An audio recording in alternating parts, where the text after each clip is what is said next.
Sometimes you have to ask yourself why you do things. Well, a Celica GTS showed up at LKQ that was wrecked, and the motor seems to be in good shape, so I went on down there and got it, and it was out of a 2000, so I got the ECU out of it. And trying to decide which car to put it in, and I think I'm going to go the simple route and just put it in a Celica GT I've got. It's got a 1ZZ. That'll only require a wiring harness swap and it'll fit right in there. A couple other ideas I had will require a lot more work, so I'm going to go the easy route. And there it is. Yeah, it's been sitting a while.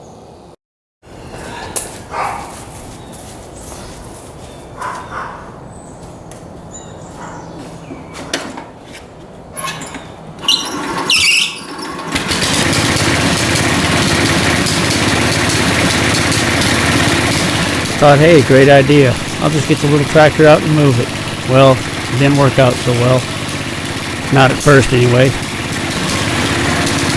Thought it was stuck just because it wasn't getting enough traction in the dirt.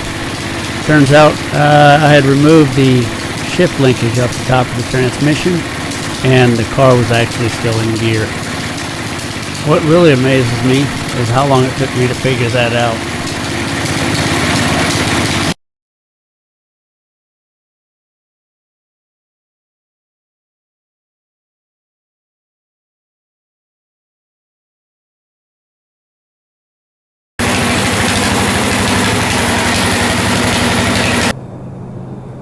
So, why am I doing this again? For fun, I guess.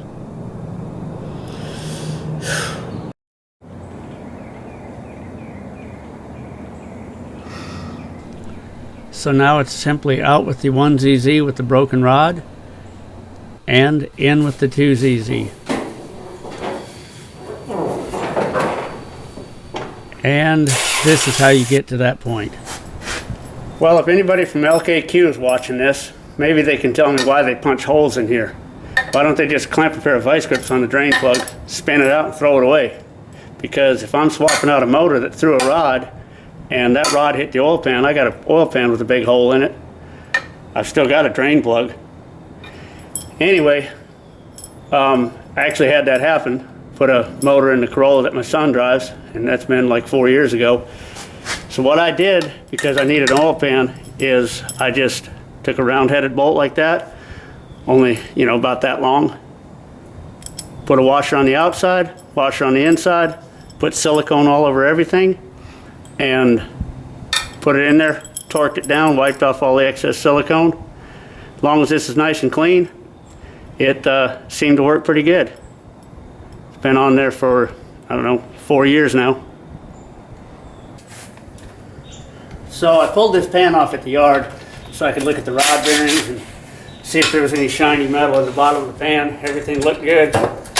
So now I've got to clean it all up, reseal it before I put the motor in the car. So one thing that's got to be done to swap a 2ZZ into a 1ZZ car is changing the power steering pump or the power steering pulley. I have a complete pump, so I'm going to just swap out the whole pump, 1 1/16 on the big nut right there, and 17 on this. Already broke it loose, but all I did to break it loose was just put them like that, squeeze on it, popped it loose. Got a clamp on this so the fluid doesn't run out from the reservoir, and get a drip pan underneath here, pull this apart.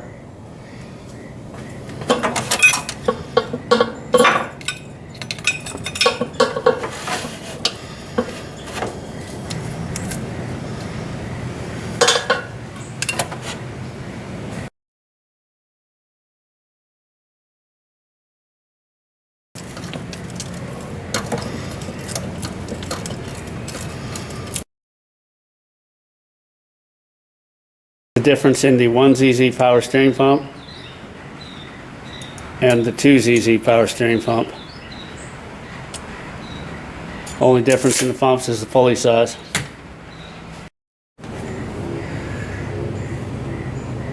One of the easy visual differences is the 6-speed gearbox is about 4.5 inches on this end cap, and the 5-speed gearbox is only about 3. You can see the ribs that come out on it. There's no ribs on that. That's the easiest way to tell them apart at a glance. Another difference on the 6-speed transmission, the pin housing, shift shaft housing, is longer than it is on the 5-speed transmission. That's to give it that clearance, I guess, in order to have reverse further over. From everything that I can tell with the axles that I have around here, these axles are the same. The seals are the same. They look to be the same. I'll know once I try to put an axle in it, and I will say more on that. 2ZZ exhaust, looking at almost 2 3/4. 1ZZ exhaust, not even 2 1/4. Let's be a little more fair about that. Yeah, just 2 1/4. So you have to swap out the mid pipe. I've already put the larger mid pipe in this car. You can see that center divider in there. This is the 1ZZ exhaust, and you can see it does not have the center divider.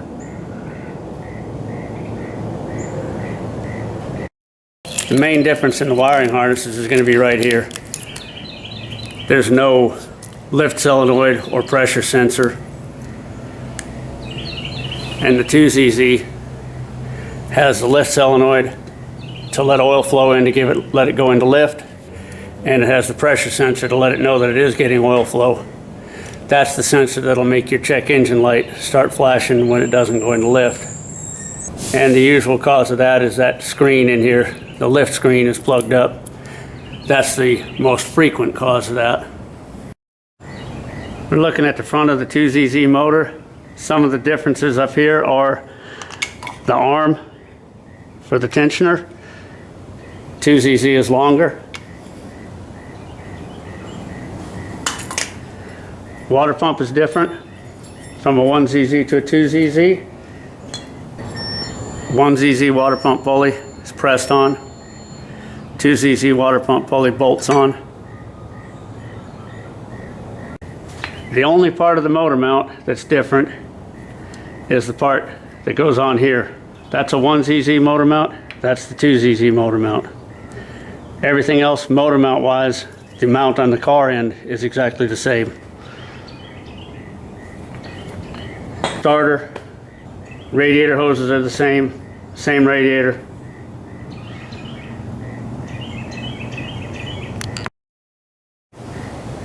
The 2ZZ does use a different flywheel.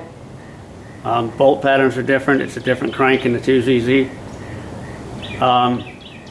I've heard the clutch is the same. I don't know. I haven't looked into that. This rear bracket on the motor for the axle shaft. This is the 2ZZ with the manual transmission, 6-speed. This is the 1ZZ manual transmission, 5-speed. They appear to be the same. The automatics are different. This is the 2ZZ automatic, where the other one is about 1 inch from the mounting boss to the edge of the hole. This is about 1.5 inches. I think the 1ZZ automatic is also longer, but I do not have one right now to measure. All I know is make sure when you get a transmission out of a car that you take this axle adapter off the motor and take it with the transmission. There is one difference between the 1ZZ and the 2ZZ alternator. They do not have the boss for the extra brace that the 2ZZ has. Other than that, they are the same. Pulley size, the case, all identical except for that. I don't think there'd be a problem running this on a 2ZZ motor, but since I have the alternator, I'm gonna put it on there. So you can't get your power steering pump back in your Toyota Celica. I've heard all kinds of stuff, answers to that question. Take a file this off right here, grind some off of this, all kinds of stuff. This power steering pump fits up in between there, and as you can see, that one's not going to go in there.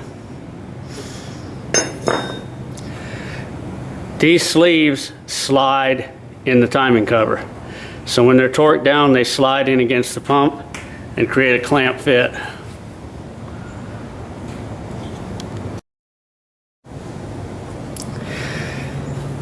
If you can get in and tap on them, you can tap them back with a small hammer. Inside the car, that may be rather difficult. You can take a large pair of vice grips and clamp on them like that. I don't know if you saw that just jump back. And then, power steering pump. Yeah, as soon as you dump all the hydraulic fluid out on your hand, the power steering pump will just, somewhere in here, slide right in there with plenty of room to spare. Once you drop the bolt back in, once you put the power steering pump in there, drop the bolt in, tighten the nut down, and you've got it clamped back on there.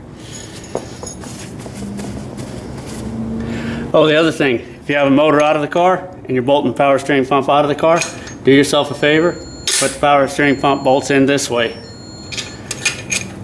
Because if they're this way, this top one won't clear the frame to come out.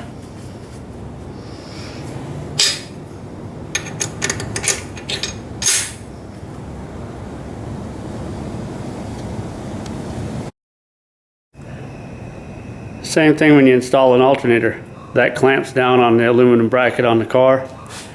So just run the bolt in a couple turns.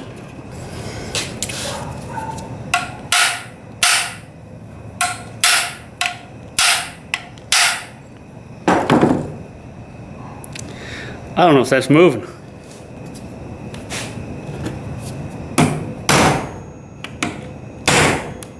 All right, there it moved. Now it's backed up a little bit.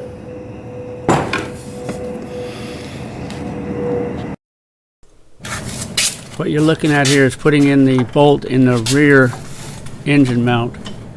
That's the motor side wiggling around. I'm just moving the motor. There are no other mounts attached at all on the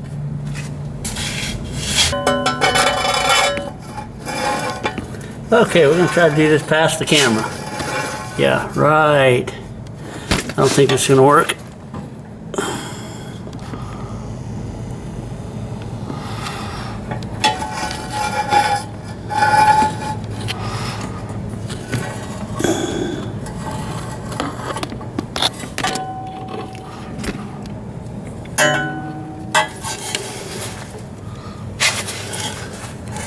Bolt is in the hole, and I'm spinning it around and around, and nothing's happening, no threads. It's very important to do this one first. Oh, there it went. Dropped in the last little bit.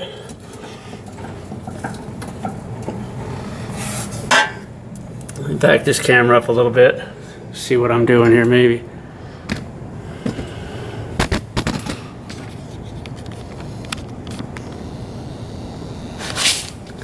What I did once I got it level and straight with the hole, just rock the motor around.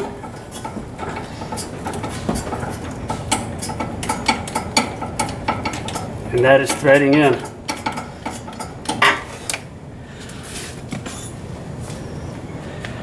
It's very important to do that one first. None of the other motor mounts are even close to being attached or even in place. That rear motor mount can be all but impossible if you have the other mounts in and you can't move the motor around freely. The other thing that helps a lot is having a load leveler.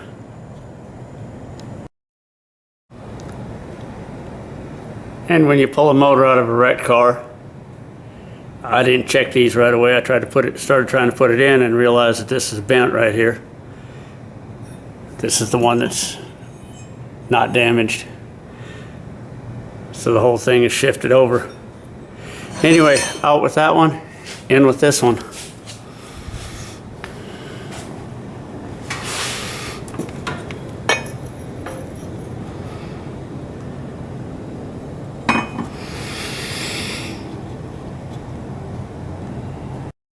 Putting the wiring into the ECU housing before you put the ECU in is easier.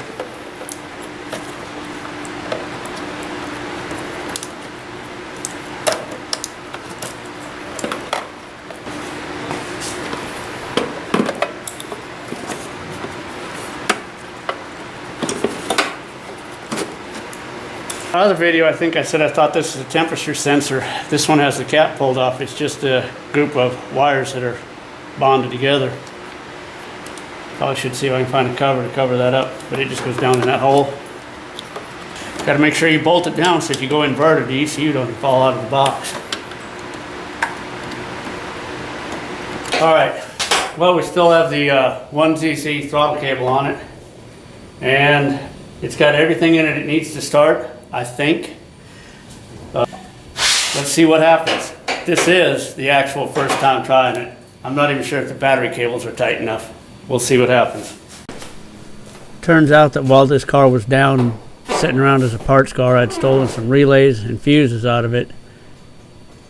So it took me a little while to figure that out.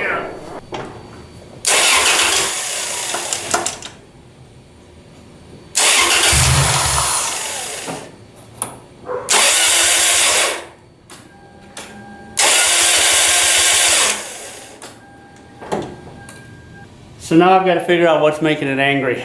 It could be that this car has been sitting for a year or so with fuel in the tank.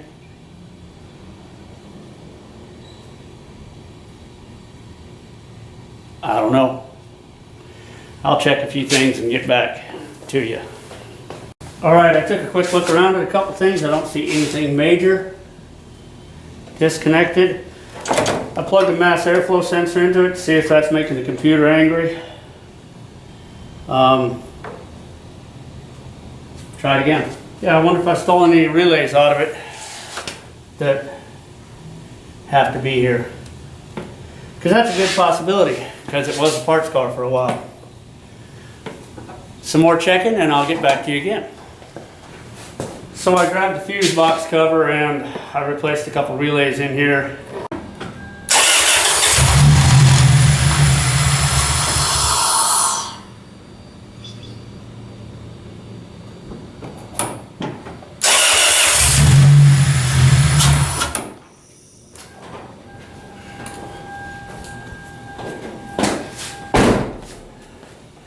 All right, it starts and runs.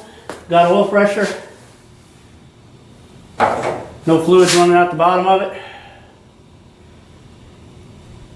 Try to get it to run a little more stable here and see how it sounds. I don't hear any rattles yet. I gave it a couple more tries to start it. Went and got a intake tube to hook the air box up. But I plugged in this solenoid,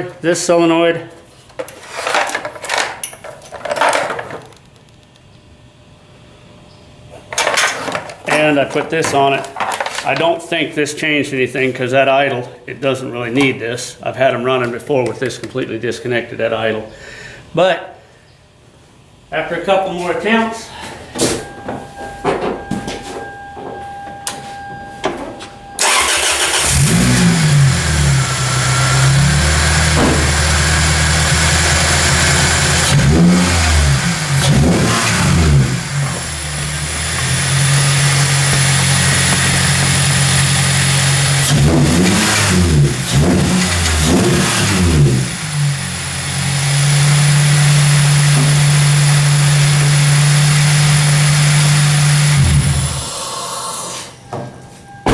probably more than I should have ran it already without any water in it. Now to put a radiator in it, it runs. No knocks, no rattles, no clicks.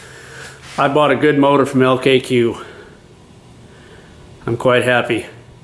Now, the real question is, do I actually resurrect this glorified engine stand and make a fully running car out of it? I don't know, I might. It's one of the Celicas that doesn't have a sunroof, which you don't see a lot of over here in the US. I don't know how many there is in the European market. But it was a GT, now it's a GTS. That's US spec GTS. From what I understand, you guys over in England, your GT has the 2ZZ. I don't know why it's backwards over there, because you know it's right over here. I'll get a radiator in this thing, get it on the ground, maybe drive it around a little bit.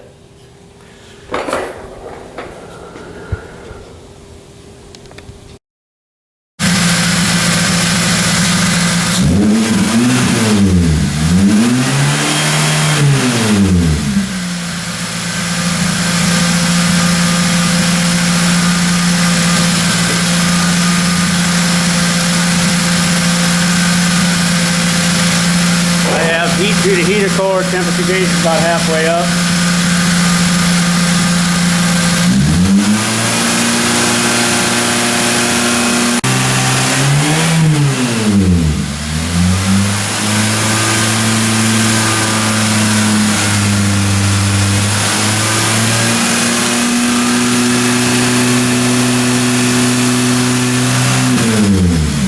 I have flow through the radiator, no fans.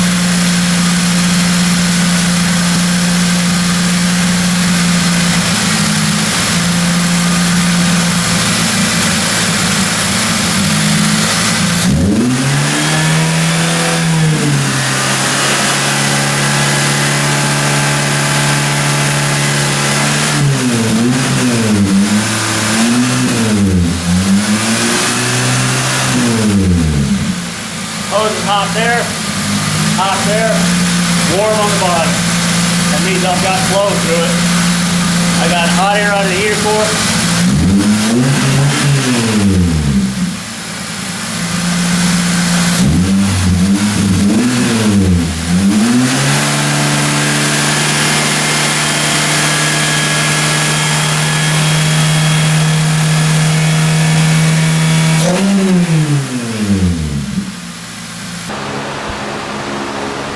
Well, it starts, it runs, it holds water. I guess what more can you ask for?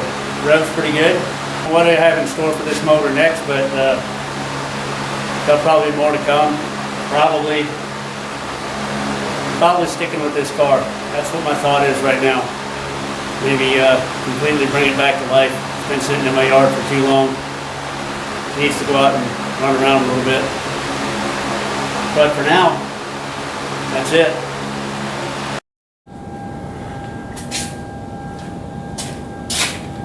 Well, it starts, it runs. That's all I wanted to find out. Now I'm going to go tuck it in the corner and work on something else.